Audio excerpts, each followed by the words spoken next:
దయచేసి కూర్చుందాం. మరి పాస్టర్ గారికి ఎంత బాగా గుర్తుంటుందని నేను అనుకోలేదు. ఇదేమైనా నేను ఈ విషయాలన్నీ నేను చెప్పాలనుకున్నాను. అంటే నేను ఆ టైంలో కొత్తగా వచ్చానన్నమాట, కువైట్కి అదే రావడం. మరి మా నాన్నగారు కరోనా సమయంలో మరి చనిపోవడం వల్ల ఇంకా మా ప్లాన్స్ అన్నీ మారిపోయి కువైట్ రావాలని సిద్ధపడ్డాను అనమాట. అప్పుడు కువైట్కి వచ్చాను. కువైట్కి వస్తే మరి ఇక్కడ చర్చెస్ ఇవేవి మనకు తెలియదు. మన జాషువా అన్నారు కదా, బ్రదర్ జాషువా, ఆయన నాకు మామయ్య అవుతారు. అయితే ఇక్కడికి వచ్చిన తర్వాత ఇక్కడ ఆరాధనకి తీసుకురావడం నన్ను, మరి ఈ యొక్క పాస్టర్ గారు యొక్క ప్రతిష్ఠిత కార్యక్రమానికి నన్ను ఎవరు పిలిచారో నేను మర్చిపోయాను. మరి ఎవరి ద్వారా వచ్చానో నాకు తెలియదు. నేను మన మామయ్యతో కూడా అన్నాను, మామయ్య మీరే తీసుకెళ్ళి ఉంటారు, మీకే వచ్చి ఉంటుంది ఇన్విటేషన్. అప్పటికి నేను ఖాళీగా ఉన్నాను అనమాట. అప్పటికి నాకు ఇంకా జాబ్ రాలేదు, వచ్చి ఫ్రెషర్ని కదా. అప్పుడు ఇక్కడికి పిలిచారు. పిలిస్తే ఆ రోజు ఇక్కడ నాకా వాక్యం సరిపోవట్లేదు కోయట్లో. ఇంటి దగ్గర మరి నేను గొప్ప సేవకులు మరి కాకినాడ ప్రాంతంలో బీరా మనోహరయ్య గారు అంటే మరి చాలామందికి తెలుస్తుంది. పాస్టర్ గారు వాళ్ళు 75 సంవత్సరాల నుంచి కాకినాడలో పరిచర్య చేస్తున్నారనమాట. అయితే పెద్ద పాస్టర్ గారు మంచి వృద్ధాప్యంలో ఇప్పటికీ ఉన్నారు ప్రభు దయ వల్ల. అయితే పాస్టర్ గారి యొక్క సతీమణి పెద్దమ్మ గారు, దైవ మనోహరమ్మ గారు అని పెద్దవాడు అనమాట. అమ్మగారి దగ్గర నా చిన్నప్పటి నుంచి నా పని ఏంటంటే నేను అమ్మగారి దగ్గర కూర్చోవడం. అమ్మ చాలా లిటరేచర్ రాశారు, దేవుని యొక్క మర్మాలు, వాక్యాలు ఇవన్నీ రాసి అవి కొన్నేళ్ళుగా చెదలు పట్టేస్తే వాటిని మరలా అమ్మ తర్వాత తరానికి వాటిని అందించాలని అమ్మ వాటన్నిటినీ బాగు చేయడానికి మరి ఎవరు చేస్తారా అనుకుంటే అప్పుడు నేను చిన్నోడిని. అప్పుడు నేను తెలుగు ఇవన్నీ కూడా అంత బాగా రాయనమ్మా, నాకు రాదు తెలుగు అంత, అలా ఇంగ్లీష్లో రాయమంటే రాస్తానంటే లేదు నాన్న, ప్రభు నీకు తెలుగు మంచిగా రాసే కృపనిస్తారా అని అమ్మ నన్ను దగ్గర కూర్చోబెట్టుకొని అమ్మ అన్నీ చెప్తా వచ్చేవారు. అమ్మ చెప్తా ఉంటే నేను రాస్తూ ఉండేవాడిని. ఎందుకంటే అమ్మ రాయలేకపోయేవారంటే అమ్మ యొక్క కళ్ళు మరి కొన్ని వేల మంది మా సంఘస్థులు. అయితే వారందరి కొరకు నిరంతరం ప్రార్థించి ఆ కళ్ళులో మరి నీరు ఇంకిపోయి డ్రై అయిపోయి ఐస్. అప్పుడు అమ్మకి చిప్స్ వేసారనమాట, ఇంకెక్కువ చూడకపోవడం, రాయకపోవడం.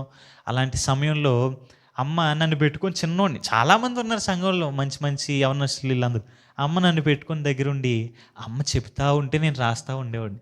అలా అమ్మ జ్ఞానం అంతా నాకు అంటుకుపోయిందనమాట. నాకు అంటుకుంది ఆ పరిశుద్ధత ఇదంతా కూడా. అయితే అలా రాస్తూ ఉండడంలో నిజం చెప్తే నమ్మరు, నేను తెలుగు అప్పటికి నేను 8th స్టాండర్డ్ అనుకుంటా.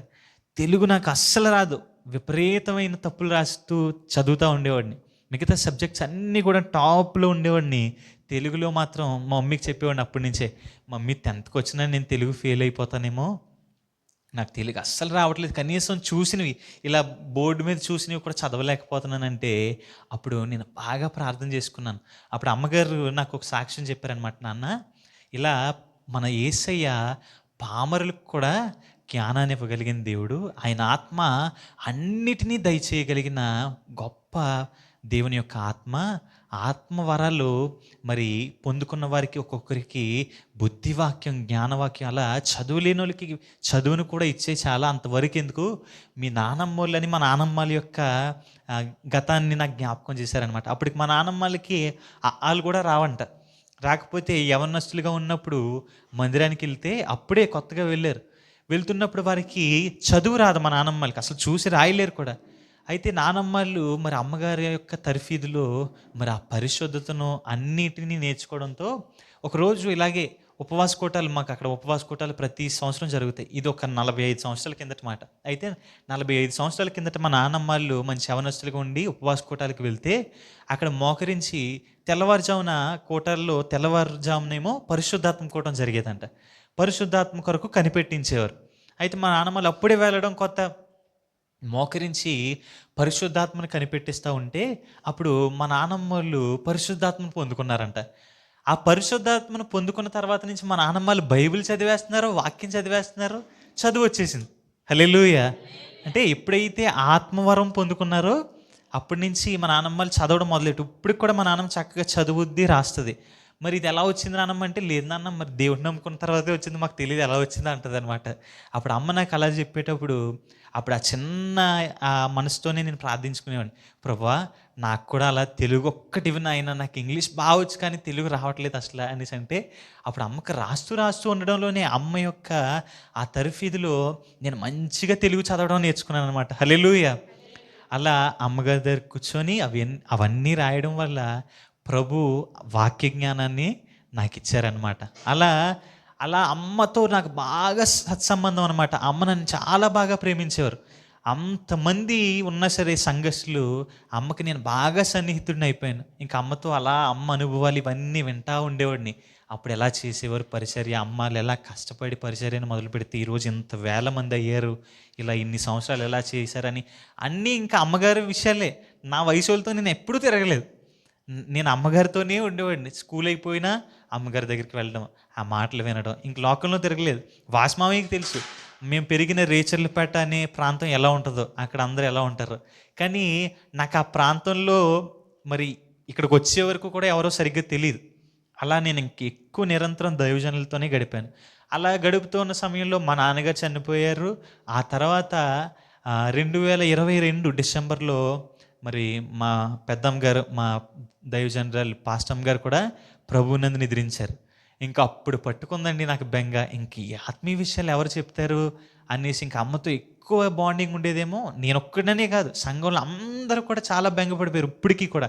ఎందుకంటే అమ్మ ఒక తల్లి యొక్క మాతృత్వం ఎలా ఉంటుందో మరి సొంత తల్లి దగ్గర కూడా అనుభవించి ఉంటారు. అలా సంఘస్థులు అందరికీ కూడా పంచిపెట్టిన గొప్ప దైవజనురాలు.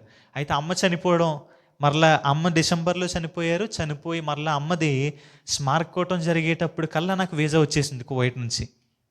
ఇంక వెంటనే ఆ బాధతో ఇక్కడికి రావడం, ఇక్కడికి వచ్చిన తర్వాత వెళ్ళేవాడిని. అంటే ఇక్కడ ఎవరిని విమర్శించాలని కాదు కానీ, అక్కడ లోతైన వాక్యాలు వినిన తర్వాత నాకు ఇక్కడ వాక్యం సరిపోలేదు. ఎలా వాక్యం సరిపోవట్లేదు అనుకున్నప్పుడు, మరి పాస్టర్ గారాల యొక్క దైవజనుల ప్రతిష్ఠిత కార్యక్రమానికి వచ్చినప్పుడు ఇక్కడ ఏలియా గారు వాక్యం చెప్పారనమాట. ఆ వాక్యం విన్న నేను, అది అంటే వాక్యం తెలియక నా హృదయం దుఃఖంతో నిండలేదు. వాక్యం తెలుసు, కానీ అంత లోతైన వాక్యం దొరుకుతుంది అనే ఆనందంలో నా హృదయం అంతా ఉప్పొంగి, నాలోంచి పరిశుద్ధాత్ముడు నన్ను ఆనందింపచేసి నాకు కన్నీళ్ళు ఆగట్లేదు. పాస్టమ్ గారు నన్ను అప్పుడు అలా చూశారనమాట. ఈ బాబు ఎవరో ఏడుస్తున్నాడు ఇంతలా అని.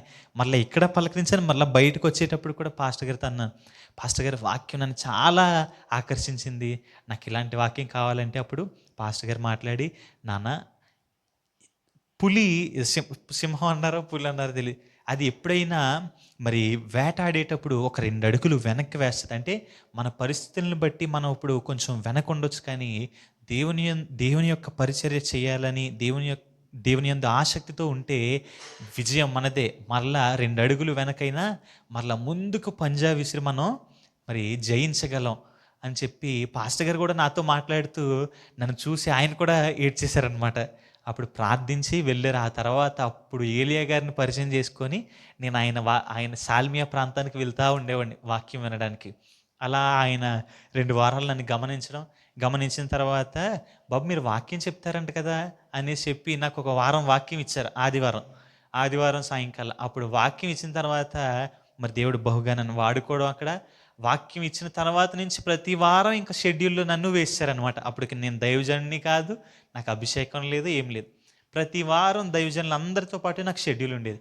మరి కోవిడ్ ప్రాంతంలో మరి నేను ఇలా అందరికీ తెలియగలిగానంటే మరి ఏలియా గారి యొక్క మరి ప్రేమనే నేను చెప్పాలి. హల్లెలూయా!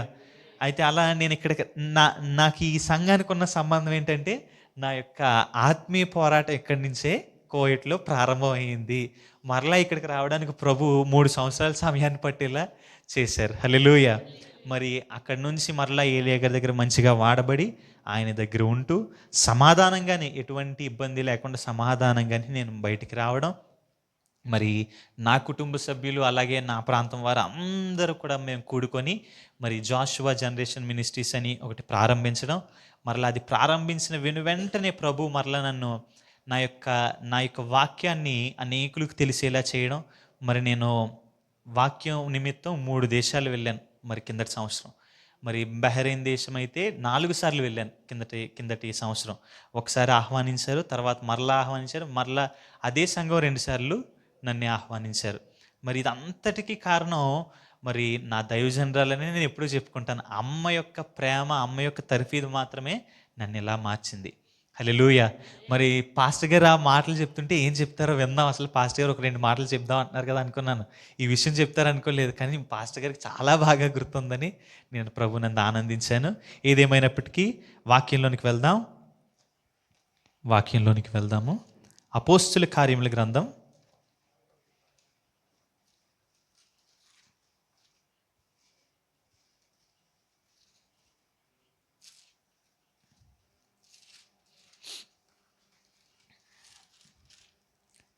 9వ అధ్యాయము 10వ వచనాన్ని చదువుకుందాం. అపోస్తుల కార్యముల గ్రంథం 9వ అధ్యాయము 10వ వచనం చదివేయండి.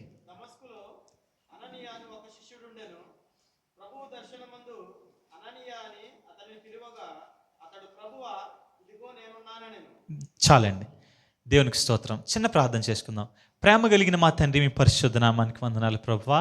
ఇదిగో చదివించబడిన వాక్యాన్ని పరిశుద్ధాత్మ దేవుడా, పరమ బోధకుడా, మీరే బోధకులై ఉండి మా అందరికీ బోధించమని నజరేయుడైన యేసు నామంలో బ్రతిమలాడి వేడుకుంటున్నామా పరమ తండ్రి.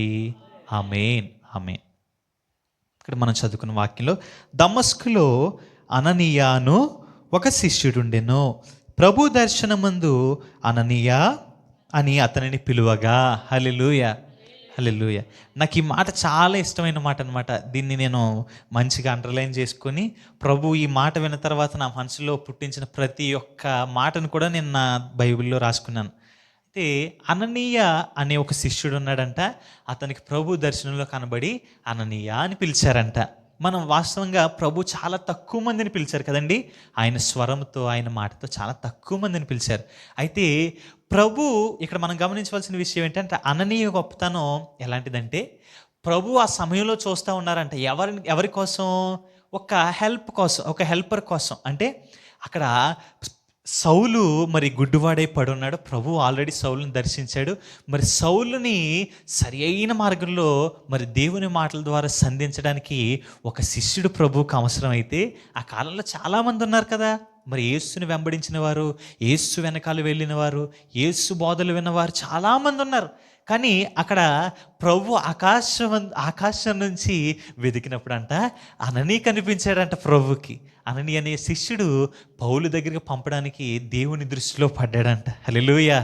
ఈరోజు ప్రభు రాజ్యం కొరకు, ఆయన రాజ్యం కొరకు, ఆయన రాజ్యాన్ని విస్తరింప చేయడానికి, లేదా రోగులుగా ఉన్న వారిని స్వస్థపరచడానికి, లేదా మానసికంగా కృంగిపోయిన వారిని బలపరచడానికి, లోకంలో ఉన్న వారిని వెదికి పట్టుకోవడానికి ఈరోజు నువ్వు నేను ప్రభు దృష్టిలో మరి సమర్థవంతులుగా కనిపిస్తున్నావా? అలాంటి వారిని సరిచేయడానికి, ప్రభువులో నడిపించడానికి ప్రభువు నీకు కనబడి పలానా చోట నువ్వు వెళ్ళాలి అని దేవుని వాక్యం, దేవుని దర్శనం నీకుందా? గమనించుకోవాలి. అలా ప్రభు మరి పౌలు గారి జీవితంలో ఒక ముఖ్యమైన, ఆయన యొక్క జీవితం మార్చబడడానికి అననీయ మొట్టమొదటి వ్యక్తిగా ప్రభు చేత పంపబడ్డాడంటే అది ఎంత గొప్ప సంగతి అండి. పౌలు గారు మామూలు పరిచర్య చేశారా? ఎలాంటి పరిచర్య చేశారు? మరి ఆయన యొక్క పరిచర్య, ఆయన యొక్క ప్రభువులో ఆయన యొక్క త్యాగాన్ని, ఆయన శ్రమలని పోల్చుకోవడానికి ఈ లోకంలో ఎవరూ సరిపోరేమో. ఆయన అంతగా ప్రయాసపడ్డాడు దేవుని యొక్క రాజ్యం కొరకు. అలాంటి మనిషిని ప్రభు దర్శించి మరి ఆయన ప్రభు ఒకరిని పంపి ఆయన సంధించాలనుకున్నప్పుడు దేవుని దృష్టిలో అననీ పడ్డాడంట. హల్లెలూయా. నేను అనుకుంటాను, అననీ ఎంత గొప్ప మంచి శిష్యుడు. ఎందుకంటే ప్రభు దృష్టిలో అననీయే కరెక్ట్ ఈ పనికి అని ప్రభు ఆలోచించగలిగాడంటే అననీ ఎంత గొప్ప విశ్వాసం కలిగి దేవుని యందు ఉన్నాడు కదండి. మరి అలాగే మనం నోవాహును చూస్తాం. ఆ కాలంలో దేవుడు చూసినప్పుడు అంట, ఆకాశం నుండి దేవుడు చూసినప్పుడు ఎవరు కనిపిస్తారంట? నీతిమంతులుగా. నోవాహు నీతిమంతుడిగా కనిపిస్తాడంట. ఆ పాపపు లోకంలో, ఆ చెడిపోయిన జనం అందరిలో కూడా ఒక మంచి వ్యక్తిగా నోవాహు కనిపించాడంట. అలాగే ఈ కాలంలో పౌలును దర్శించడానికి, పౌలు యొద్దకు పంపడానికి ఎవరైతే బాగుంటుందని చూసినప్పుడు ప్రభువారు అననీ కనిపించాడంట. వెంటనే అననీయా అని పిలగానే, ఇదిగో ప్రభువా, నేనున్నాను ప్రభువా అన్నాడంట. ఈరోజు ప్రభు అందరినీ, మనం ఏమనుకుంటామంటే ప్రభు వచ్చి పిలవాలి, లేదా ప్రభు కల్లో కనిపించి నా పేరు పెట్టి పిలిస్తే కదా అనుకుంటాం. కాదు. చాలా మార్లు దైవజనులే ఫోన్ చేస్తూ ఉంటారు. ఫోన్ చేసి, నాన్న ఈ వారం రావాలి, లేదా ఈ ఈ ఆదివారం త్వరగా రావాలి అని దేవుడు వారిని ప్రేరేపించి చేసినప్పుడు నువ్వు దాన్ని దేవుని యొక్క వాక్కుగా గ్రహించగలగాలి. హల్లెలూయా. ఎందుకంటే ప్రభు అంటే మనం చూస్తూ ఉంటాం, దేవుని యొక్క జననం సమయంలో మరి ఆ కనబడిన ఆ తారని మరి వాక్యం ఏమని సాదృశ్యంగా తెలుపుతుంది తెలుసా? యేసయ్య తార ఎవరంట తెలుసా? దైవజనుడే యేసయ్య తారంట. ఆ తార దారి ఎలా అయితే చూపించిందో దేవుని యొద్దకు వెళ్ళడానికి దైవజనుడు దారిని చూపించే స్థానాన్ని మరి కలిగి ఉన్నారంట. మరి దైవజనుల మాట అలా చెప్పినప్పుడు మనం లోబడి వస్తామా? మనం ఏమనుకుంటాం? ప్రభువు చెప్తే కదా అల్టిమేట్గా అనుకుంటాం. దైవజనులు చెప్తే చెప్పారు కానీ ఈ వారం మరి నాకు కుదరదు కదా అనుకుంటాం. కానీ దేవుడు తన దాసుల ద్వారా నిన్ను ఆయన రాజ్య వ్యాప్తి కొరకు వాడుకోవడానికి పలుమార్లు నిన్ను పిలుస్తూ ఉంటాడు. పిలిచినప్పుడు అది దేవుని యొక్క స్వరంగా, దేవుని యొక్క మాటగా భావించి ఎప్పుడైతే వస్తావో నిన్ను లోకంలో నేను ఒక జ్యోతిగా ఆయన వాడుకోగలుగుతాడు. ప్రభువు దగ్గర నాకు వాడబడాలని ఉందంటే ఈ మాట చెప్తే సరిపోద్దా? వాడబడ్డానికి మొదట మనం క్రమంలోనికి రావాలి, సహవాసంలోనికి రావాలి, సహవాసపు అనుభవం ఉండాలి, దైవజన్ యొక్క అనుభవాలు మనం దగ్గరుండి చూడగలగాలి. అప్పుడు ప్రభు నిన్ను సమర్థవంతుడిగా ఎంచుకొని నిన్ను అనేకులను రక్షించడానికి నిన్ను పంపుతాడు. అది కాకుండా ప్రభు డైరెక్ట్గా నిన్నే పంపేయాలంటే ఎలా కుదురుతుంది? మనకి ఏమీ తెలియకుండా, మనకి స్థిరమైన విశ్వాసం మనలో లేకుండా, సహనం నేర్చుకోకుండా, మరి అనేకమైన బాధలకు తట్టుకునే ఓపిక ఎక్కడ దొరుకుద్ది? సంఘంలోనే ప్రభు అన్నీ నేర్పిస్తారు. అందుకే దైవజనుని యొక్క అందుకే మోషే నడిపింపు కింద ఉన్న యెహోషువనే కదా దేవుడు ఎన్నుకున్నాడు. యెహోషువ ఏమైనా మరి సపరేట్గా దేవుడు ఎన్నుకొని ఎక్కడి నుంచి తీసుకొని పెట్టాడా? లేదు. మోషే యొక్క ప్రతి అడుగు వెనకాల యెహోషువ అనుసరిస్తూ వెళ్ళాడంట. యెహోషువ అంటి పెట్టుకొని వెళ్ళాడు. ఆ తర్వాత ఈ అనుభవాలన్నిటినీ చూశాడు కాబట్టి పాలు తేనెలు ప్రవహించే దేశంలో ప్రవేశించగలిగాడు. ఆ తర్వాత యెహోషువను ప్రభు నిలబెట్టుకున్నాడు. ఈరోజు నిన్ను నన్ను ఆయన వాడుకోవడానికి ఆయన సిద్ధంగా ఉన్నాడు. దేవుడు ఒక్కరిని మాత్రమే నిలబెట్టుకుని వారికి మాత్రమే ఘనతను ఆపాదించే దేవుడు కాదు. నువ్వు కోరుకుంటే నిన్ను కూడా అనేకులు ఆశీర్వాదకరంగా నిలబెట్టగలిగిన గొప్ప దేవుడు. మరి దైవజనులు ఉన్నారు. ఇప్పుడు నేను వచ్చినప్పుడు తక్కువ మంది ఉన్నప్పుడు చూసి చాలా ఆనందించాను. ఎందుకంటే ఈ రోజుల్లో నిజమైన పరిచర్య చేసేవారికి, దేవుని మీద ఆధారపడేవారికి పరిస్థితులు ఏవి అనుకూలించవు. ఒక్క మనిషిని తీసుకురావడమే చాలా నరకం అయిపోతుంది. వారందరినీ గ్యాదర్ చేయాలంటే చాలా శ్రమ పడవలసి వస్తుంది. అయినా సరే అంత కష్టపడినా మరి చాలా చాలా తక్కువ మందిని సంపాదించగలుగుతాం. ఒక్కొక్క సమయంలో భారం అయిపోతూ ఉంటుంది. ఈ పరిచర్య నడుస్తుందా అనిపిస్తుంది, కానీ ప్రభు వదిలిపెట్టాడు. ఎందుకంటే మనం ఆయన నమ్ముకొని వచ్చాం కదా, ఆయన మీద ఆధారపడి కదా మనం చేస్తున్నది. కాబట్టి మనం చేసే పరిచర్య యథార్థంగా ఉన్నంతకాలం ఆయన పడిపోనివ్వడు. హల్లెలూయా. జనాలు ఎక్కువ ఎక్కడ ఉంటారు?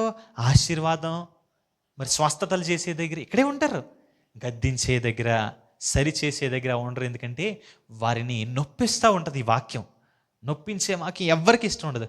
కానీ ఇలా 10 మంది ఉన్నా సరే 10 మంది పరలోకంలో కనబడితే పాస్టర్ గారికి ఎంతకంటే ఇంకేం కావాలి కదా? ఒక్కరున్నా చాలు. ప్రభు వారిని బట్టి మనల్ని మహిమపరుస్తాడు పరలోకంలో. బలా నమ్మకమైన మంచి దాసుడా, నా యొక్క రాజ్యం కొరకు మంచి పౌరులను సిద్ధపరిచావు అంటాడు. ఇలా జనాలు కుప్పలుగా ఉన్నవారు ఎవరిని కూడా ప్రభు లెక్కించడు. ఆయనకు అక్కర్లేదు కూడా వాళ్ళందరూ కూడా. ఆయన రహస్యమందు దర్శించే దేవుడు. జనాల్లోకి వచ్చి ఆయన నిరూపించుకోలేదు ఏ రోజు కూడా కదండి. ఇప్పుడు అంతమంది జనాలు ఉన్న మధ్యలో వచ్చి ప్రభు ఏమైనా గొప్ప కార్యాలు చేసి నిరూపించేసుకుని అక్కడ అందరినీ పోగు చేసేసాడా? లేదు. ఆయన ఒంటరితనంలో ఉన్నవారిని దర్శించే దేవుడు, కొద్ది మందిగా ఉన్నవారి మధ్య సంచరించే దేవుడు. హల్లెలూయా. ఎప్పుడైనా మనం కూడా అలాంటి వాటిని వెతుక్కుంటాం. ఎక్కువ మంది ఉండాలి, లేదా అక్కడ అన్ని సదుపాయాలు ఉండాలి, లేదా మంచి వాయిద్యాలు ఉండాలి, ఇవన్నీ వెతుక్కుంటాం. కానీ ఆయన ఏమంటున్నాడు తెలుసా? మీకు మంచి వాయిద్యాలు లేకపోయినా పర్లేదు, మీకు మంచి స్వరాలు లేకపోయినా పర్లేదు, మీకు పిచ్చి గొంతులు ఉన్నా పర్లేదు, ఆ గొంతులతోనే ప్రభువా నరిస్తే ఆయన నువ్వు గొప్ప సంగీతం నేర్చుకుని పాట పాడినంత సంతోషపడిపోతాడంట మన దేవుడు. హల్లెలూయా. ఆయనకి నీ హృదయంలో నుంచి వచ్చే మరి ఇంపైన ప్రార్థనే ఆయనకి సువాసన కలుగు చేస్తుంది. ఎప్పుడైతే నీ హృదయంలో నుంచి యథార్థమైన ప్రార్థన, నీ జీవితం యథార్థమైన సువాసనను వెదజల్లుతుందో అప్పుడే దేవునికి నువ్వు ప్రియమైన పాత్రుడిగా, ప్రియమైన కుమార్తెగా, కుమారుడిగా ఉంటావు. హల్లెలూయా. ఇక్కడ చూస్తే అననీయకు అననీయని ప్రభు పిలిచిన వెంటనే అననీయ ప్రభువా నేనున్నాను అంటున్నాడంట. నేను అనుకుంటాను ఈరోజు ప్రభు పాడైన ప్రజల కొరకు లేదా నశించిపోతున్న జనాల కొరకు నిన్ను పిలిస్తే నువ్వు నేనున్నాను ప్రభువా అనే ఖాళీ నీకుందా? నేనున్నాను ప్రభువా, నీ కొరకు నేను పరిగెడతాను ప్రభువా. అసలు ప్రభు నీ యొక్క స్థితిని చూసి, నీ యొక్క నడవడికను చూసి, లేదా నీ యొక్క బిజీ లైఫ్ స్టైల్ని చూసి అసలు ప్రభు యొక్క పనికి నువ్వు యోగ్యుడు అని ప్రభు ఎంచుతాడా? అసలు నువ్వు ప్రభు కొరకు అనేకులను రక్షించడానికి నువ్వు సమర్థవంతుడివి, ఈ కుమారుడు నాకు అవసరం అవుతాడని ప్రభు వాక్యం నీ దగ్గరికి వచ్చే పరిస్థితి నీలో ఉందా, నాలో ఉందా? గ్రహించుకోవాలి. ప్రభు పిలిచినప్పుడు అలాగే మనం చూస్తాం సమూయేలును కూడా చిన్నప్పుడు సమూయేలు అది ఎంత ఆనందం కలిగిస్తుందండి ఆ మాట కదా. సమూయేలు చిన్నోడుగా ఉన్నప్పుడు అంట ఎవరో పిలుస్తున్నారు అనుకున్నాడంటే, అంటే తనకు గ్రహించే వయసు లేదు, తను చిన్నవాడిగా ఉన్నప్పుడు పిలుస్తుంటే ఎవరు పిలుస్తున్నారని అక్కడ ఏలీ దగ్గరికి వచ్చి అంటాడంట, అయ్యా నువ్వు పిలిచావయ్యా అని అడుగుతాడంట. అమాయకంగా అడుగుతాడంట. లేదు లేదు నేను పిల్లలేదు అంటాడంట. మరలా వెళ్ళిపోతాడు. మరలా పిలిచినప్పుడు మరలా వచ్చి ఏలీని అడిగితే మరి ఏలీ అంటాడంట, లేదు నేను అప్పుడు ఏలీ గ్రహించి అంటాడంట, అయితే నేను ప్రభు పిలుస్తున్నాడు అనమాట. ఈసారి పిలిచేటప్పుడు ప్రభువా ఇదిగో నీ దాసుడు ఆలకిస్తున్నాడు, నేను ఇక్కడ ఉన్నాను ప్రభువా అని చెప్పు అంటాడంట. అప్పుడు నేర్చుకొని ఎప్పుడైతే ప్రభువా నేను ఉన్నానని సమూయేలు అంటాడో సమూయేలుతో ప్రభు మాట్లాడడం ప్రారంభించాడంట. హల్లెలూయా. ఏలీ ఉన్నాడు కదా, ఏలీ ఆల్రెడీ మంచి ఎక్స్పీరియన్స్ ఉన్న మరి మనిషి కదా ఏలీ. కానీ చిన్నవాడితో మాట్లాడితే ఏముంటుంది? ఎవరైనా ఇప్పుడు మంచి మంచి కుటుంబ విషయాలు, సీరియస్ విషయాలు డిస్కస్ చేయాలంటే కుటుంబంలో పెద్దోళ్ళతో, అనుభవం ఉన్న వాళ్ళతోనే కదమ్మా మాట్లాడతాం. మరి అలాంటి పిల్లలతో మాట్లాడతారా? ఈవెన్ అక్కడ పిల్లలు ఉన్నా సరే ఏమంటారు పెద్దోళ్ళు? మీరు బయటికి వెళ్ళి ఆడుకోండి అంటారు. అలా కానీ ప్రభువారు చిన్న సమూయేలును చూశారంట, భయభక్తులు కలిగిన సమూయేలును చూశారంట. ఆ మాట ప్రభు పిలిచేటప్పుడు వినగలిగిన చెవులు కూడా మనకు ఉండాలి. హల్లెలూయా. ఆయన పిలిచేటప్పుడు సమూయేలు అన్నాడంట, ప్రభువా ఇదిగో నీ దాసుడు ఆలకిస్తున్నాడు. వెంటనే సమూయేలుని ప్రభు పట్టుకున్నాడు. సమూయేలు ద్వారా ఎన్నో అద్భుతమైన కార్యాలు ఆయన యొక్క ప్రణాళికను జరిగిస్తూ ఉన్నాడు.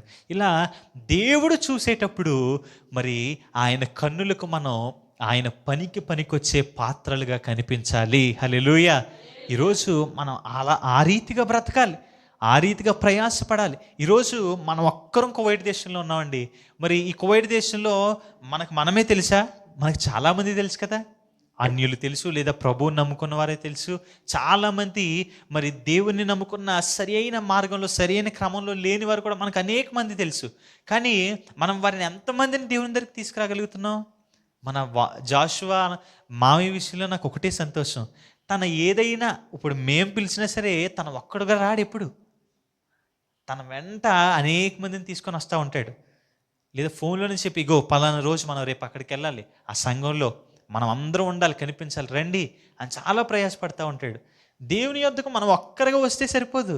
ఎందుకంటే నీ పక్కనోడు మన దేవుని నమ్ముకోకపోయినా ప్రతి మనిషి కూడా ఆయన స్వరూపంలో ఆయన చేసుకున్న, ఆయన ప్రేమతో సృజించిన మనుషులండి. మనం ఒక్కరమే కాదు, ప్రభు అందరినీ కూడా ప్రేమించి ఆయన సృష్టించిన గొప్ప దేవుడు. మరి అలా ఆయన సృష్టిలో ఆయన ప్రేమించి చేసుకున్న వ్యక్తుల్లో కొంతమంది బాగుండి కొంతమంది బాగోకపోతే ఆయన హర్షిస్తాడా? ఆయన సంతోషపడతాడా? లేదు. ప్రతి ఒక్కరూ అంతటా అందరూ మారు మనసు పొందాలని దేవుని యొక్క ఆయన యొక్క కోరిక. అందరూ రక్షించబడాలని ఆయన ఈ లోకానికి వచ్చి ప్రాణాన్ని ఇచ్చారు. కానీ మనం కొంతమందిగా మన వరకు మనం పరిశుద్ధతలోని ఉంటున్నామా అని చూసుకుంటున్నాం. కాదు, మనం పరిశుద్ధతలో ఉంటూ అనేకులను పరిశుద్ధపరచాలి. మన పరిశుద్ధత వారికి అంటుకోవాలి. మన పరిశుద్ధత ఏం చేయాలి తెలుసా? పక్కన వారిని మరి ప్రభావితం చేయాలి. మన పరిశుద్ధత, మనలో ఉన్న అగ్ని పక్కన వారికి కాలాలన్నమాట. మా పాస్టర్ గారు ఏమనేవారు తెలుసా? మనం బ్రతికితేనంట మనం పెంట మీద ఉమ్మేస్తాం కదండి. ఎప్పుడైనా మనం ఉమ్ముతాం, బయట ఉమ్మి వేస్తాం కదా, అలా పెంట మీద ఎప్పుడైనా మరి పరిశుద్ధుడైనోడు ఉమ్మేస్తే ఆ పెంట ప్రభు దగ్గర మరి సాక్ష్యం ఇవ్వాలంట, వాడి ఉమ్ము కూడా పరిశుద్ధంగా ఉందని. హల్లెలూయా, హల్లెలూయా. అంత పరిశుద్ధత మనలో ఉండాలి. ఈ లోకంలో ఈ దేహాన్ని పాడు చేసేసుకోవడం ఎంతో సమయం పట్టదు. ఈ ఈ ఈ దేశంలో అయితే అసలు సమయమే పట్టదు. మంచిగా మనల్ని మనం కుదురంగా ఉన్నా మనల్ని ఆకర్షించేవి చాలా ఉంటాయి, మనం ఆకర్షించబడిపోయేవి చాలా ఉంటాయి. ఈ లోకంలో పాపానికి పడిపోయే అవకాశం చాలా ఎక్కువ ఉంది. కానీ ఎలా ఎలా బ్రతకాలి తెలుసా? దీక్ష కలిగి బ్రతకాలి. ఎలా అంటే, నా దేహం నా ప్రభు ఇచ్చిన దేహం కదా, దీన్ని పరిశుద్ధంగా మరలా ఆయనకు అప్పచెప్తే ఆయన ఎంత సంతోషపడతాడు. పాపం చేసి లోకంలో దొర్లేసి మార్పు చెంది అలాంటి వారిని కూడా ప్రభు చేర్చుకుంటాడు. కానీ వారిని మరి అసలు పాపమే తెలియకుండా మరి రోషం కలిగి లోకంలో బ్రతికిన వారిని ప్రభు ఇద్దరిని ఒకేలా ట్రీట్ చేస్తాడంటే, ఆయన పరలోకంలో అందరినీ చేర్చుకుంటాడు. కానీ చేర్చుకున్న తర్వాత మనం బ్రతికిన బ్రతుకుని బట్టి కూడా అక్కడ ప్రకటన గ్రంథంలో ఉంటుంది, అక్కడ ప్రశంసల కూడిక కూడా ఒకటి జరుగుద్దంట. ఆ ప్రశంసల కూడికలు ఏంటంటే, అక్కడ మరి మన జీవితాలను బట్టి ఆ ప్రశంసల కార్యక్రమంలో ఆయన ఇచ్చే కిరీటాలు వేరుగా ఉంటాయి. హల్లెలూయా, హల్లెలూయా. కాబట్టి పాపం చేసి ప్రభువాన్ని ఆయన క్షమాపణ అడగడం మరి అది కూడా సాధ్యమయ్యే పని. కానీ పాపమే లేకుండా ప్రభు, అబ్బాయి ఏం బ్రతికాడు రా నా దాసుడు, నా కుమారుడు అని అలాంటి మరి సవాలు కలిగిన జీవితం జీవించడం ఎంత గొప్ప కృప అంటారు కదా. కాబట్టి ఈ దేహాన్ని నిరంతరం ఎలా కాపాడుకోవాలంటే, పాపం మన యొద్దకు వచ్చినప్పుడు పాపాన్ని మనం గద్దించగలగాలి. హల్లెలూయా. పాపానికి ఏ మాత్రం లోపడకూడదు. పాపం అంటే మరి వ్యభిచారమేనా, లేదా దొంగతనమేనా, లేదా ఇలా ఇలా ఇలా పాపంగా పెద్ద పాపాలకు ఎంచబడేవైనా కాదు. ఆజ్ఞ అతిక్రమమే పాపం అంట. మరి ఇక్కడ పలానా సమయం అని చెప్తారు, ఆ సమయానికి రాకపోవడమే పాపం. అప్పుడు కూడా మన దేహం మరి అపవిత్రపరచబడుతుంది. ఎలా అంటే, మరి ఆజ్ఞను అతిక్రమించాం, ఈ దేహమే కదా చేసింది ఆజ్ఞ అతిక్రమించడాన్ని, ఇది కూడా పాపం అయిపోయింది. కాబట్టి అలాంటి ప్రతి విషయంలో కూడా మరి యథార్థత కలిగి రోషం కలిగి జీవించాలి కదండి. మరి మనం మంచి యవనస్తుని చూస్తూ ఉంటాం పాత నిబంధన గ్రంథంలో. దేవుడు సహించనిది తన కూడా సహించలేకపోయాడంట. ఎవరు ఆ వ్యక్తి? హల్లెలూయా. ఫినెహాస్ ఏం చేశాడంటే తెలుసా? ఫినెహాస్ అనే ఒక మంచి యవనస్తుడు ఏం చేశాడంటే, దేవుడు సహించని దానిని తన కూడా సహించలేక ఏం చేశాడంటే తెలుసా? మంచాల మీద పాపం చేస్తూ ఉంటే, వ్యభిచారం చేస్తూ ఉంటే వెళ్ళి మరి ఆ యొక్క తన చేతిలో ఉన్న ఆయుధాన్ని వారి పొట్టల్లో పొడి చేసి చంపేశాడంట. హల్లెలూయా. ఇలా పాపం చేస్తుండగానే అలాంటి రోషం కలిగిన జీవితాన్ని మనం జీవించగలగాలి. ఫినెహాస్ వంటి యవ్వనస్తులుగా మనం బ్రతకాలి ఈ లోకంలో. హల్లెలూయా. అలా అని చెప్పి ఎవరో పాపం చేస్తే వాళ్ళని చంపేమని కాదు. పాపాన్ని సహించలేకపోయాడు ఫినెహాస్. పాపాన్ని సహించకూడదు. ఈ రోజుల్లో పాపాన్ని సహించి చాలామందికి మనం ఏం చేస్తాం, వాళ్ళు ఎంత పాపం చేసినా సరే దేవుడి పేరు పెట్టుకొని వస్తే వాళ్ళని గణపరిచేస్తాం కదండి. వారికి అన్ని అవకాశాలు ఇచ్చేస్తాం. పాపం చేస్తారని ప్రతి ఒక్కరికి తెలిసినా వారి దగ్గర ఉన్న డబ్బును బట్టు, ఘనతను బట్టు వారికి సంఘంలో అన్నీ ఇచ్చేస్తూ ఉంటాం. కానీ నువ్వు పాపం చేస్తున్నావు కాబట్టి దేవుని పనికి దూరంగా ఉండి జాగ్రత్త అని చెప్పగలిగిన పరిశుద్ధత మనలో ఉండాలి. హల్లెలూయా. ఎందుకంటే దేవుని సేవను అపవిత్రపరచకూడదు. ఆ రోజుల్లో చాలా స్ట్రిక్ట్గా ఉండేది. ఈ రోజుల్లో ప్రభు ప్రేమమయుడైపోయాడు కాబట్టి మనకి అంత శిక్ష లేదు. కానీ ఆ రోజుల్లో అందుకే దేవుని యొక్క మాటలు ఉంటాయి పాత నిబంధనలో. మీరు చదవండి, పాత నిబంధన మోషేకి ఇచ్చిన ఆజ్ఞలు అన్నీ కూడా ఎంత కటువుగా ఉంటాయంటే, దేవుడు చెప్పినవి ఎలా అంటాడంటే, యెహోవా సేవోపకరణములు మోయువారులారా మీ దేహములను పరిశుద్ధంగా ఉంచుకోండి అని ఒక ప్రాంతంలో చెప్తూ ఉంటాడు. అంటే దేవుని సేవోపకరణములు అంటే ఏంటి? ఇప్పుడు మన చర్చికి వస్తామండి, ఇప్పుడు సౌండ్ ఆపరేట్ చేసేవాళ్ళు ఉంటారు, లేదా కుర్చీలు వేసేవారు ఉంటారు, లేదా వంటలు వండి ఆ వంట సామాగ్రిని తోమేవారు ఉంటారు, లేదా ఈ ఫ్లెక్స్ కట్టే వాళ్ళు ఉంటారు, లేదా అన్ని మైక్ సెట్ చేసి లేదా లైవ్ సెట్ చేసేవాళ్ళు ఉంటారు. ఇవన్నీ ఏంటి? దేవుని యొక్క సేవోపకరణాలు. ఇవన్నీ కూడా, ఈ సామాన్లన్నీ కూడా దేవుని యొక్క సేవోపకరణములు. వీటిని మోసేవారులారా పరిశుద్ధంగా ఉంచుకోండి మీ దేహాలని చెప్తా ఉన్నాడు. పరిశుద్ధంగా ఉండి ఇవన్నీ చేస్తున్నాం మనం? పరిశుద్ధంగా ఉండి కుర్చీలు వేస్తున్నామా ఈ దేహంతో? అలా ఉండి చేయకపోతే ఇవన్నిటి కొరకు ప్రభు లెక్క అడుగుతాడంట. ఎందుకంటే ఆయన సన్నిధి పరిశుద్ధమైనది, ఆయన సన్నిధిలో ఉన్న సేవ ఉపకరణములు కూడా పరిశుద్ధమైనవి. కాబట్టి వీటిని పట్టుకునేవారు పరిశుద్ధంగా ఉండకపోతే ఆత్మీయ స్థితి దహించి వేసేస్తాడు దేవుడు. హల్లెలూయా. కాల్చి వేసేస్తాడు. అహరోను కుమారులకి ఏం తెలుసు? వారు మంచి యవనస్తులు. పాపం వారికి చెప్పొచ్చు కదా, అమ్మా నాన్న మరలా ఇంకొకసారి అన్యాజ్ఞని తీసుకురావద్దు దేవుని నా గుడారంలోనికి, నా యొక్క పరిశుద్ధ స్థలంలోనికి. మరి ఆ బలి యొక్క ఆ యొక్క దహన బలిని సిద్ధపరచడానికి మరి వేరొక అగ్నిని తేవద్దు అని ప్రభు చెప్పి ఒకసారి ఖండించి చెప్పొచ్చు కదా. అంత కాల్చేయాలా? కానీ దేవుడు ఆ అవకాశం కూడా ఇవ్వలేదు. దేవుని సేవ చేసేవారు లేదా దేవుని పరిచర్యలో ఉండేవారు, దేవుని యొక్క మందిరానికి వచ్చే మనం కూడా మరి సెకండ్ ఛాన్స్ ఉండదు మనకి. దేవుడు చెప్పిన వాటిని పాటించుకొని ముందుకు వెళ్ళడమే. వాళ్ళ అన్యాగ్ని తెచ్చి మరి దేవుని యొక్క అక్కడ ఆ స్థలంలో పోస్తే వెంటనే ఏం చేశాడంటే దేవుడు ఆకాశం నుంచి దేవుని అగ్ని వచ్చి వారిని ఆ యొక్క స్థలంలో అక్కడ ఉంటుండగానే కాల్చి వేసేసిందంట, బూడిది చేసేసిందంట. దేవుడు ఆయన సేవ చేసి ఆయన పరిచర్యలో పాల్గొన్న మనం, ఆయన పరిచర్యలో నడుస్తున్న మనం, ఆయన పరిచర్య విషయంలో చాలా జాగ్రత్తగా ఉంటుంది. నువ్వు బయట ఎన్ని వేషాలు వేసినా సహిస్తాడేమో, కానీ దేవుని సన్నిధిలో వచ్చినప్పుడు పరిశుద్ధత కలిగి ఉండకపోతే హెచ్చరించడం ఉండదు, శిక్షించడమే. శిక్షకు పాత్రులమైపోతాం.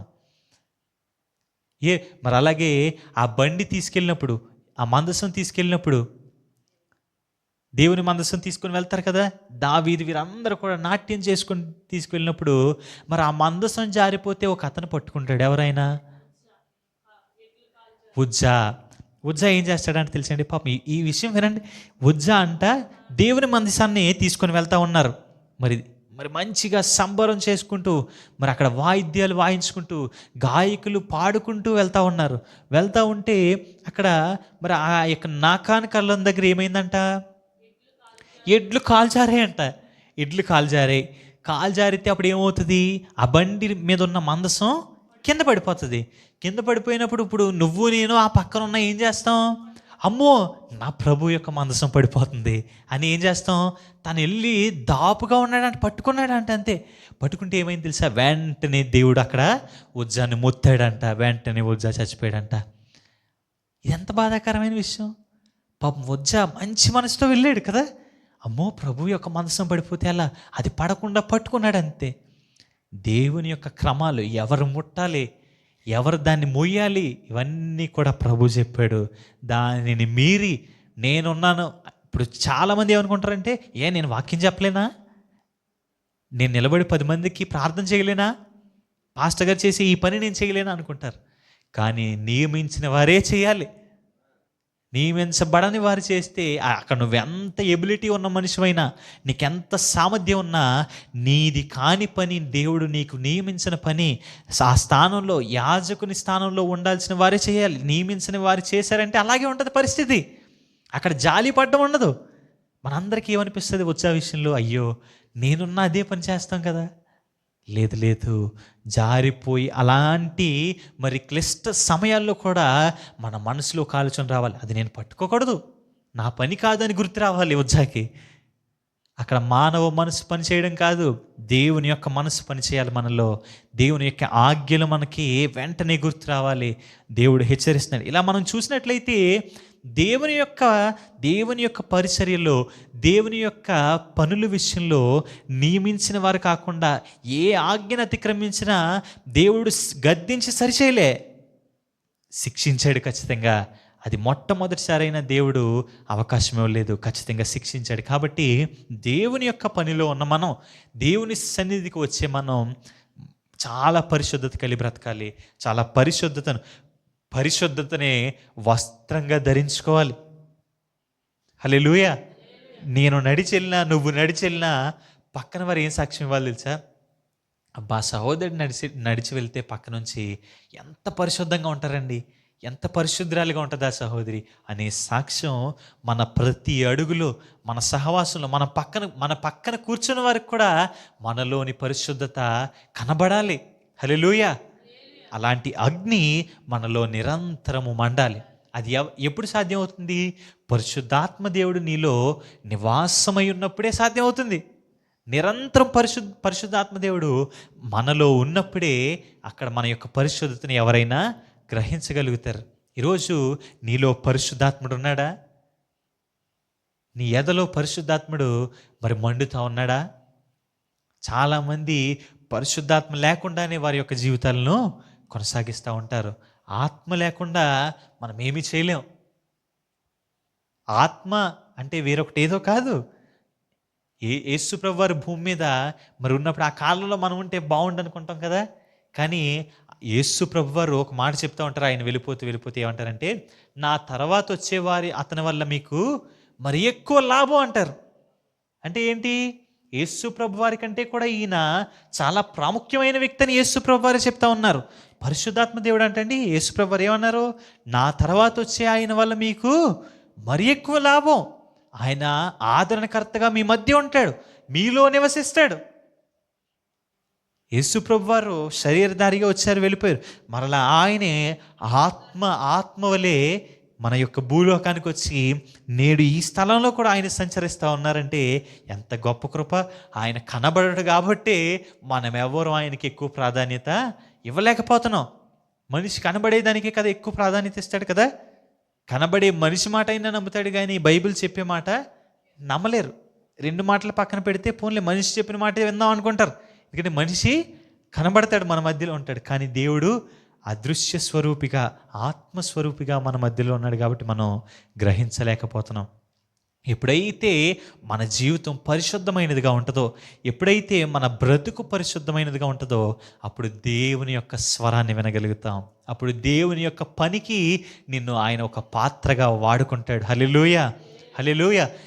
ఈ వారం నుంచి మనమొక్కరమే కాదు, మనతో పాటు అనేకుల కొరకు మనం ప్రయాసపడాలి. అలా ప్రయాసపడినప్పుడు సేవకునికి ఎంత ఫలమో మనకు కూడా అంత ఫలం ఇస్తాడు. దేవుడు ఎలా ఉన్నాడో తెలుసా? దేవుడు స్వార్థపరుడు అనుకుంటాం. ఎందుకంటే పాస్టర్లు నిలబెట్టాడు, వాళ్ళకి ఎక్కువ ఆశీర్వాదాలు ఏమనుకుంటాం, వాళ్ళకి శిక్షలే ఎక్కువ. ఆశీర్వాదాలు సమానమే, విశ్వాసులకి పాస్టర్లకి ఆశీర్వాదాలు ఒకలానే ఉంటాయి. కానీ శిక్ష మాత్రం మామూలు వ్యక్తి పాపం చేస్తే ఒకంత శిక్ష అయితే, పాస్టర్లు పాపం చేస్తే 2 అంతల శిక్ష అంట. కాబట్టి పాస్టర్లది ఏమీ మంచి మరి ఆహ్లాదకరమైన జీవితం కాదు. వారికి మరి ఎక్కువ శిక్ష ఉంటుంది, వారు మరి ఎక్కువ జాగ్రత్తగా ఉండాలి. కానీ నువ్వు ప్రభు కొరకు సేవకులతో సహకారిగా ఉంటూ, సేవకునికి విన్నంటి ఉంటూ నువ్వు అనేక మందికి ఆశీర్వాదకరంగా ఉండాలి. అనేక మందిని తీసుకొచ్చి నా ప్రభు సన్నిధిలో నేను కూర్చోబెట్టాలి. నేను వినే ఆ జీవపు మాటలు వారు వినాలి. నేను వెళ్ళే పరలోక రాజ్యం నేను ఇక్కడికి తీసుకొచ్చిన వీరు కూడా నాతో రావాలని తృష్ణ మనలో నిరంతరం రగలాలి. హల్లెలూయా, హల్లెలూయా. నువ్వు ఎలాంటి వాడివైనా, నువ్వు పనికి రానటి వాడివైనా సరే ప్రభు నిన్ను వాడుకోగలడు. మోషే నత్తివాడు మోషే అని మనకి ఎక్కడ అర్థమవుతుంది? మొదట ఆ మాటలు చదివినప్పుడే అర్థమవుతుంది, మనకు గుర్తుంటుంది. ఆ తర్వాత మోషే ద్వారా ప్రభు చేయించిన కార్యాలు చూసిన తర్వాత అసలు మోషే నత్తివాడు అన్న విషయమే మనం మర్చిపోతాం. ఎందుకంటే మోషే ద్వారా ప్రభు అంత గొప్ప కార్యాలు, మరి ఎంత విచిత్రమైన కార్యాలు ప్రభు చేయించారంటే, మానవునికి సాధ్యము కాని కార్యాలు ప్రభు మోషే ద్వారా చేయించారు. మరి మోషే చేసిన ఆ ఎర్ర సముద్రాన్ని చీల్చే విషయంలో మోషే, ఇవన్నీ విన్న తర్వాత మోషే ఆ స్టార్టింగ్లో నేను నత్తివాడిని అన్న మాట గుర్తుంటుందా? మనకి గుర్తుండదు. ఎందుకంటే ప్రభు నీ లోపాన్ని పక్కన పెట్టి ఆయనలో ఉన్న ఆయన యొక్క పూర్ణ బలాన్ని నీలో ప్రోక్షించి నిన్ను వాడుకోగలిగిన మహాదేవుడు మన యేసయ్య. హల్లెలూయా. కాబట్టి నాకు ఇంత ఎబిలిటీ లేదేమో, నాకు సామర్థ్యం లేదు, నేను అసలు దీనికి సరితోగనేమో అని నువ్వు అనుకోవచ్చు. కానీ ఎప్పుడైతే నువ్వు ప్రభువుని మరి నీ యొక్క పూర్ణ శక్తితో, నీ బలమంతా ప్రభు పాదాల దగ్గర, నీ జీవితం అంతా ప్రభు పాదాల దగ్గర, ప్రభువా నేనైతే ఏమీ చేయలేను నాయనా, కానీ నా యొక్క వయసుని, నా యొక్క దేహాన్ని, నా బలాన్ని నీకు ఇస్తున్నాను, దీన్ని నువ్వు ఎలా కావాలంటే అలా వాడుకో ప్రభువా అని ప్రభు పాదాల దగ్గర ఎప్పుడైతే పెడతావో, నిన్నొక అసాధారణమైన స్థితిలో మరి నిన్ను గొప్ప వ్యక్తిగా, మరి గొప్ప కృపను ప్రభు నీలో పెట్టి నిన్ను బహుగా గొప్పగా వాడుకోగలిగిన మహాదేవుడు మన యేసయ్య. హల్లెలూయా. మరి ఎంత సమయం ఉందో నాకు తెలీదు, ఒక 5 నిమిషాలు నేను ఒక చిన్న మరి సాక్ష్యాన్ని చెప్పి నేను ముగిస్తాను. అయితే బెన్సన్ ఇదిహోసా అనే ఒక బాలుడు ఉండేవాడంట. ఆ చిన్నవాడు అతను నైజీరియా దేశంలో మరి నల్ల వాళ్ళు ఉంటారు కదండీ! ఆ యొక్క కుటుంబంలో పుట్టిన బెన్సన్. అయితే తనకు ముందు ఇంకా సంతానం కూడా ఉన్నారు. తనకు ముందు అన్నలు అందరూ ఉన్నారు. అయితే వారందరూ కూడా ఆరోగ్యంగా పుట్టారు. ఈ బెన్సన్ ఇదిహోసా మాత్రం తన తల్లికి చాలా పుట్టినప్పటి నుంచి అనారోగ్యమేనంట. పుట్టినప్పటి నుంచి అనారోగ్యం అయితే ఆ తండ్రి చెప్పాడంట ఆ తల్లితో, ఛీ! వీడు పుట్టినప్పటి నుంచి మనకి దరిద్రం పట్టుకుంది. కాబట్టి వీడిని ఈ జబ్బులతో ఉన్నవాడికి జబ్బుకి నయం చేయించే ఆ వ్యాధికి మరి డాక్టర్ దగ్గరికి తీసుకెళ్ళే ధనం కూడా నా దగ్గర లేదు. నేను మరలా వచ్చేటప్పటికి వీడిని పెంట మీద పెట్టేసిరా అన్నాడంట. పెంట మీద పెట్టేసిరా అంటే తల్లి మనసు ఒప్పుకుంటుందా? ఎలా ఉన్నా సరే హక్కుని చేర్చుకునే తల్లి కదా!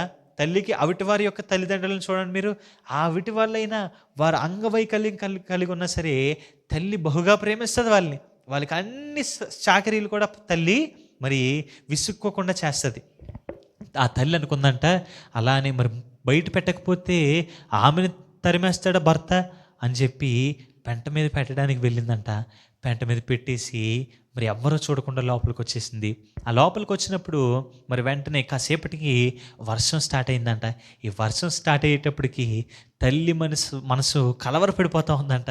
కలవరపడిపోతే, బాబోయ్ పోతే పోయింది, ఈరోజు నా భర్త నన్ను కొట్టినా తిట్టినా తరిమేసినా సరే నేను నా కొడుకుని వదిలిపెట్టను అని చెప్పి తెచ్చుకుందంట. వెంటనే లోపలికి తెచ్చేసుకుంది, గబగబా తెచ్చుకొని తన ఒళ్ళో పెట్టుకుంది. ఒళ్ళో పెట్టుకోగానే భర్త రానే వచ్చాడు. వచ్చిన తర్వాత అన్నాడంట, ఏంటి దరిద్రుడు నువ్వు ఇంకా పాడేలేదా? నువ్వు వీడు కలిపి పోండి, బయటకు పోండి అనేసి అన్నారంట. ఎక్కడికి వెళ్ళాలి? తన తల్లి యొక్క ఇంటికి వెళ్దామంటే వారు కూడా పేదవారేనంట. వారిని వారే పోషించుకోలేని స్థితిలో ఉన్నారంట. అయినా సరే వెళ్దాం, అక్కడికి వెళ్ళి నేను ఏదో ఒక పని చేసుకుని నా కొడుకుని పోషించుకుంటాను, తల దాచుకోవడానికి నా తల్లిదండ్రుల దగ్గరికి వెళ్దామనేసి వెళ్ళిందంట. వెళ్తే కొన్ని రోజులకి అలా కొన్ని రోజులు గడిచాయి. తన కొడుకు కూడా ఆరోగ్యంగా తయారయ్యాడు. ఎందుకంటే ప్రార్థన చేస్తూ ఉందంట, ప్రభువా నువ్వు మరి అనేకమైన పూజల తర్వాత నాకు ఈ కొడుకునిచ్చావు కదా, అంతకుముందు ఆడపిల్లలు మగపిల్లలు పుట్టినా సరే నా గర్భంలో ఉన్నప్పుడు నేను అనారోగ్యంతో ఉంటే నేను నిన్ను అడిగినప్పుడు నాకు ఆరోగ్యం ఇచ్చి ఈ బిడ్డనిచ్చావు, కాబట్టి స్వస్థపరిచి అంటే అలా దేవుడు స్వస్థపరిచాడు. ఈ బెన్సన్ పెద్దవాడయ్యాడంట. కొంచెం పెద్దవాడైనప్పటికీ తన భర్త ఆ ఊరు వచ్చి చూసినప్పుడు ఈ బెన్సన్ని చూశాడంట, తన భార్యని కూడా చూశాడంట. ఇప్పుడు ఆరోగ్యంగా ఉండడంతో తనకు మనసు వచ్చిందంట ఇంటికి తీసుకెళ్ళడానికి. సరే ఇంటికి వచ్చేయండి అని తీసుకువెళ్ళిన తర్వాత చిన్నప్పటి నుంచి తండ్రికి ఆ కొడుకు అంటే ఇష్టం లేదు, అస్సలు ఇష్టం లేదు. అందరినీ ప్రేమించినా తినను మాత్రం ప్రేమించేవాడు కాదంట. అలా కొంతకాలం అయిన తర్వాత కొంచెం పెద్దవాడు అయిన తర్వాత మరి స్కూల్కి వెళ్ళొచ్చు ఇప్పుడు అని అనుకున్నప్పటికీ తన స్కూల్లో జాయిన్ చేసిన తర్వాత ఒక 3 నెలల తర్వాత వాళ్ళ చిన్నాన్న వచ్చి మరి వీడిని నేను తీసుకుని వెళ్తాను అని వాళ్ళ నాన్నతో చెప్పినప్పుడు, సరే తమ్ముడు తీసుకుని వెళ్ళు, వీడికి పనైనా నేర్పించని తీసుకెళ్తే అప్పుడు వాళ్ళ చిన్నాన్న పొలంలో పని చేయడానికి తీసుకుని వెళ్ళాడంట.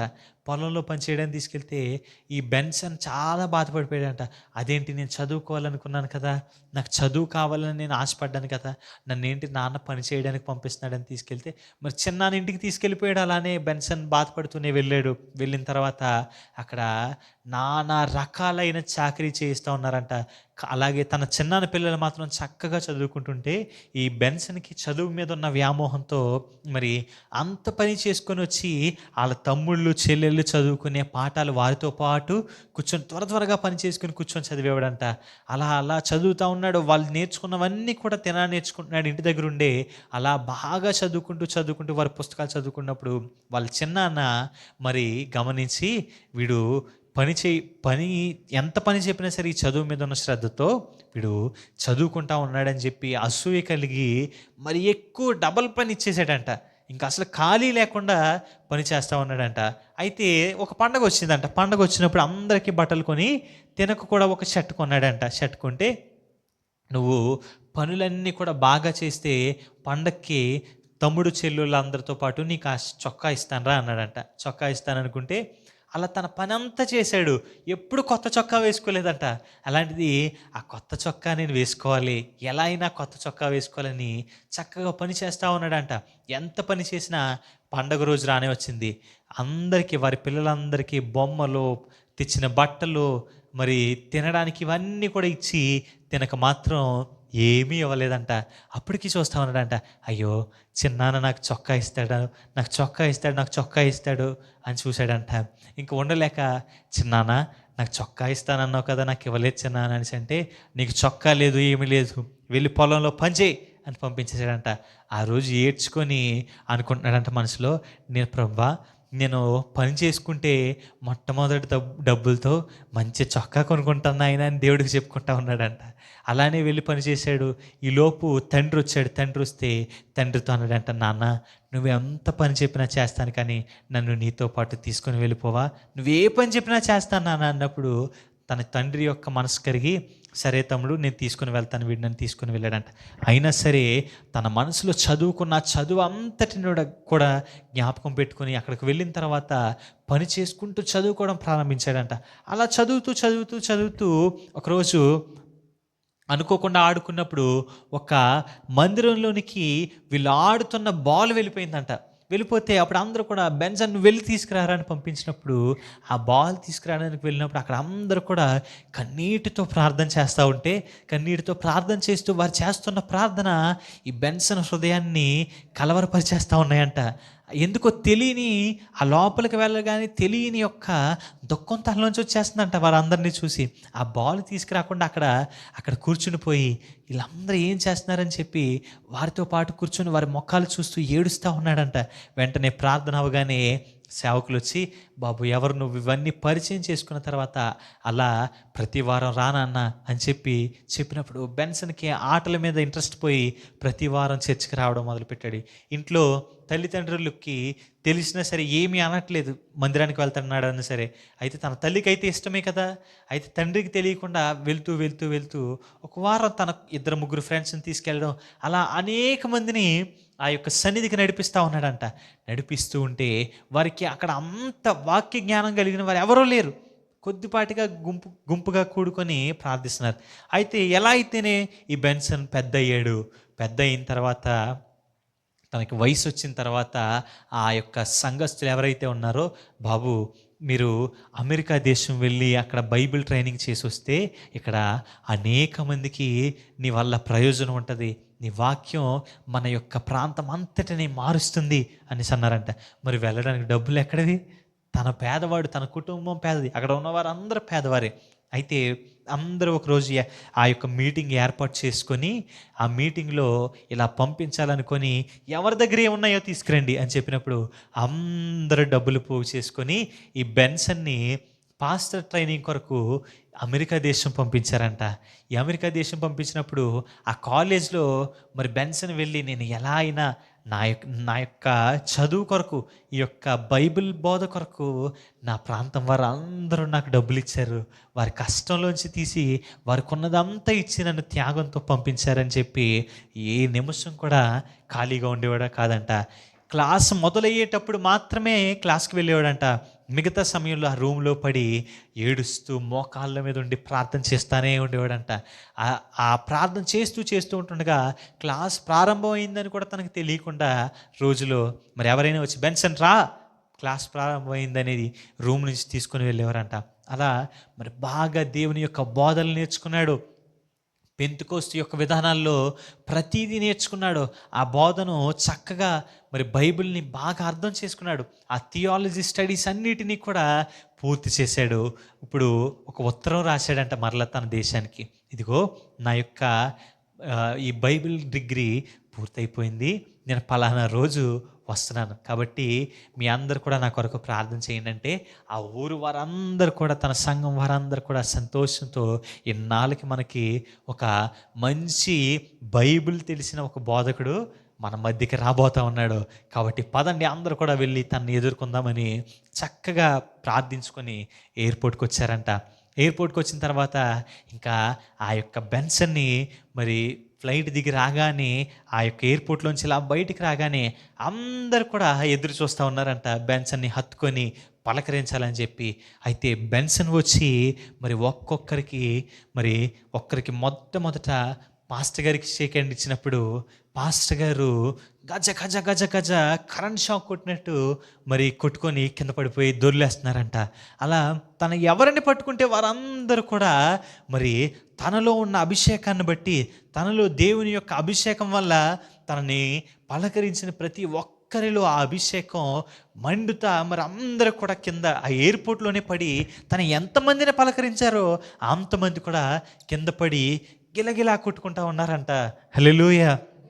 ఈ బెన్సన్లో మరి దేవుని యొక్క అగ్ని, బలమైన అగ్ని బెన్సన్లో ఉండడం వల్ల తన యొక్క చేతిలో దేవుని యొక్క మరి ఆ యొక్క స్వస్థత వరం, అభిషేక వరాన్ని బెన్సన్కి ఇచ్చారు. ఆయన పేరే ఈరోజు మీరు నెట్లో కొట్టిన, యూట్యూబ్లో కూడా ఇది యథార్థమైన కథ. ఆయన వీడియోస్ ఉంటాయి చూడండి. ఆయన ఏం చేశారు, చచ్చిన వారిని కూడా ఆయన ప్రార్థించినప్పుడు చచ్చిన వారు లేచి బ్రతికారు. హల్లెలూయా. మరి అనేకులకు కాళ్ళు లేని వారు కుంటి వారి దగ్గరికి వెళ్ళి ఆయన చేయించి ప్రార్థన చేస్తే వారు లేచి నిలబడి నడిచారంట. హల్లెలూయా. ఆయన పేరు బెన్సన్ ఇదిహోసా. ఆయన ఒక నైజీరియన్ పాస్టర్. ఆయన యొక్క వీడియోస్ మీరు చూస్తే అవి చాలా మీరు చూస్తూ ఉంటారు. ఆయన మీద చాలామంది ఏం చేశారో తెలుసా, ఆయన మీద అవాస్తవాలు రప్పించి ఆయన ఏదో ఒక విధంగా చేయాలనుకున్నారు. కానీ ప్రభువు ఆయన యొక్క మహిమ కలిగిన పరిచర్యలో ఆయన వాడుకుంటానే వచ్చాడు. బెన్సన్ తన యొక్క జీవితంలో రోషం కలిగి బ్రతికాడు, దేవుని పట్ల ఆశ కలిగి బ్రతికాడు, దేవుని యొక్క పరిశుద్ధతను కొనసాగిస్తూ బ్రతికాడు. తనలో నివసిస్తున్న దేవుని అగ్నిని ఎన్నడూ ఆర్పుకోలేదు. కాబట్టి మనలో పరిశుద్ధత ఆర్పుకోకుండా, దేవుని యొక్క ఆత్మను మనం చంపుకోకుండా పరిశుద్ధత కలిగి మన యొక్క యవ్వన జీవితాన్ని యేసు కొరకు మనం మరి సవాలు కలిగి, యేసు కొరకు త్యాగం కలిగి, త్యాగపూరితమైన జీవితం జీవించేటప్పుడు దేవుడు నిన్ను చరిత్రలో గుర్తుండిపోయే ఒక గొప్ప వ్యక్తిగా నన్ను వాడుకుంటాడు. హల్లెలూయా. పెద్ద పెద్ద చరిత్రలో మిగిలిపోయి మనం అందరికీ తెలిసిపోక్కర్లేదు, కానీ ఆయన జీవగ్రంథంలో నీ కొరకు ప్రత్యేకమైన మాటలను రాయగలిగిన మన గొప్ప దేవుడు మన యేసే. కాబట్టి పరిశుద్ధత కలిగి మనం జీవిస్తే, దేవుని కొరకు ఆశ కలిగి జీవిస్తే, ఆయన పరిచర్య కొరకు మంట కలిగి బ్రతికితే, ఆయన కొరకు రోషం కలిగి జీవిస్తే, అననీయ వలె ఆయన పనికి నిన్ను ఆయన స్వరంతో పిలగలిగిన గొప్ప దేవుడు. హల్లెలూయా. కాబట్టి అననీయని పిలిచేటప్పుడు అననీయ అంటున్నాడంట, ప్రభువా ఆయన ఏమాంత దుర్మార్గుడు, ఆ సౌలేమో నీ పేరు చెప్తేనే కొడతాడు, చంపేస్తాడు కదా నాయన, నువ్వు ఆయన దగ్గరికి వెళ్ళి నన్ను పలకరించమంటావు ఏంటంటే, లేదు నువ్వు వెళ్ళు, నేను దర్శించాను తనని, నువ్వు వెళ్ళి తనను రక్షణలోనికి నడిపించాలని. కానీ సౌలును పౌలుగా మార్చిన మన యేసయ్య యొక్క మాటను బట్టి వెళ్ళి మరి సౌలుకి రక్షణ ఇచ్చి పౌలుగా ప్రభువులోనికి తీసుకొచ్చిన ఆ వ్యక్తి అననీయ. హల్లెలూయా. కాబట్టి ఆయన యొక్క చాలా వరకు ఇప్పుడు అననీయ ఉన్నాడండి. అననీయ పౌలు అంత గొప్ప సేవ చేయలేదు, కానీ పౌలు అంతటి గొప్ప వ్యక్తిని రక్షించడానికి దేవుని దృష్టిలో అననీయ ఉన్నాడు. హల్లెలూయా. ఈరోజు దేవుడు నిన్ను పిలిచిన తర్వాత నీ గొప్ప స్థానం ఇచ్చేయకపోవచ్చు, కానీ అనేకమైన జీవితాలు గొప్పగా మార్చబడడానికి నిన్ను కారణంగా చేయగలిగిన దేవుడు గొప్ప దేవుడు మన యేసయ్య. హల్లెలూయా. కాబట్టి ఈరోజు దేవునికి లోపడి మనం ముగ్గురున్నా దేవుని యందు మనం ఆశ కలిగి ఆయన కొరకు మనం దేవుని దగ్గరికి వస్తే మనకి జనాలతో సంబంధం ఉండదు, మనకి సదుపాయాలతో సంబంధం ఉండదు, మనకి మంచి ఎక్విప్మెంట్ ఉందా లేదా వీటేటితో కూడా మనకి సంబంధం ఉండదు. దేవుడితో మనకి దేవుని కొరకు మనం వచ్చేటప్పుడు ఆయన కొరకు మనం వస్తున్నాం అని ఆ యొక్క మంచి ఆలోచన మనలో ఉండేటప్పుడు దేవుడు నిన్ను గొప్పగా వాడుకుంటాడు. కొద్దిమందిగా ఉన్న మనల్ని విస్తరింపచేస్తాడు. అనేకులకు ఆశీర్వాదకరమైన యవన గుంపుగా మనందరినీ మారుస్తాడు. అలాంటి కృప పరిశుద్ధాత్మ దేవుడు మనందరికీ దయచేయునుగాక. ఆమేన్, ఆమేన్. ఈ అవకాశం ఇచ్చిన దైవజనులకు మీ అందరికీ కూడా నా హృదయపూర్వకమైన వందనాలు తెలియజేస్తా ఉన్నాను.